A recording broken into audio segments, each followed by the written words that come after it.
We are going to be joined now by our final guest on a Friday, kicking off the weekend, Jeremy Case, Kansas Jayhawks assistant coach this morning. Glad to have you on the line. How's it going?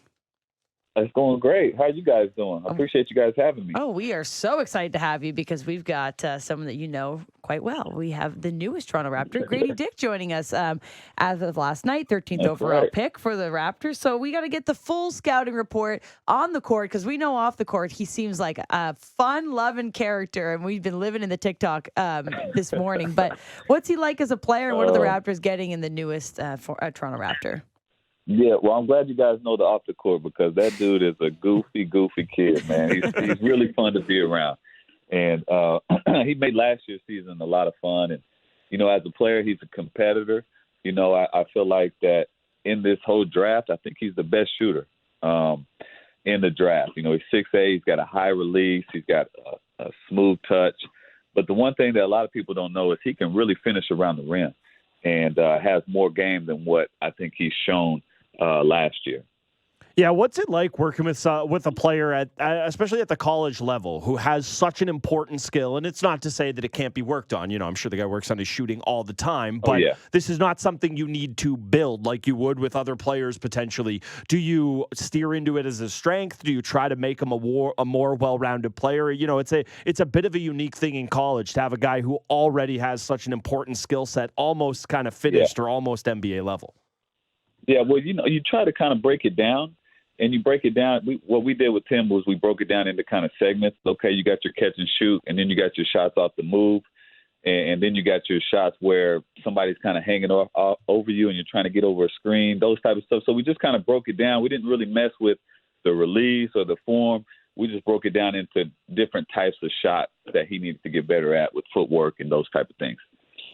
Yeah, so the shooting's certainly something that we've all been excited about this morning, learning about the newest Toronto Raptor. But in terms of your experience with him, is there an area that he's going to focus on maybe this offseason and early in his NBA career that could use a little emphasis? Because he's a young guy who's just a freshman and he's coming into the Toronto Raptors organization. He's got a little bit of space to grow.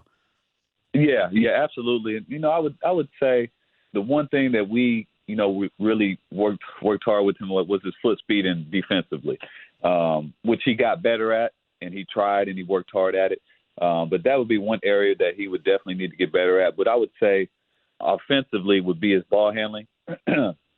His ball handling and shooting off the dribble would be something I would say offensively that he could get better at in the offseason. You know, what other thing that you would have a good handle on just seeing him up close and personal every day that I think, you know, we can sit there and I can look at him and I can understand he is 6'6", he weighs whatever he weighs, but does he seem like somebody who can, you know, pack on some weight as he matures? You know, this was such a big talking point with Wembanyama, and obviously, you know, no one wants to turn him into Shaq, but this is always the thing with younger players trying to mature as they go into the league. How do you think his frame will kind of adapt to the maturing that's going to happen physically, and hopefully you would hope adding some muscle as he gets deeper into his 20s?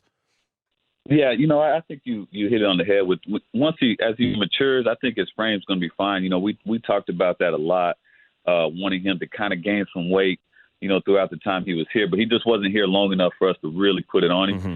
So we tried to emphasize strength. Okay, so we're not really gaining a ton of weight. So let's try to get stronger, get our core stronger, and that way we're not getting pushed around a ton. But he definitely can add some muscle, which I'm sure he will once he gets going out with you guys. We're speaking with Jeremy Case, Kansas Jayhawks assistant coach.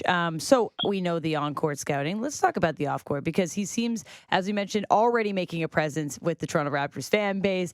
And he's got an energy, a personal vibe that seems extremely unique. So as a locker room guy, what's it like having someone around there that is just bold and himself and brings energy, I'm sure, day in and day out, and maybe helps those around him continue to love the sport of basketball?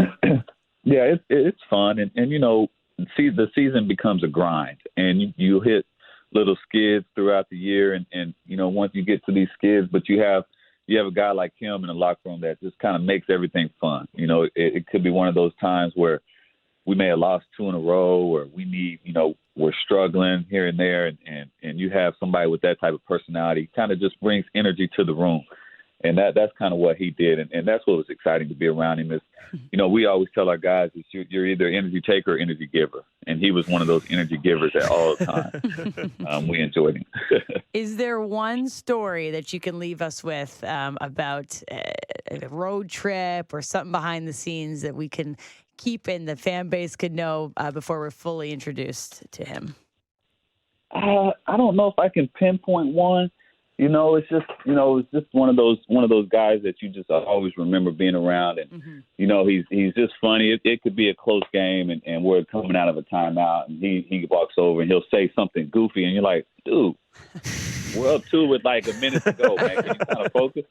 He just made it fun, and he didn't ever take it just too serious. He always had fun with it, which was enjoying. It was fun to coach him. It really was.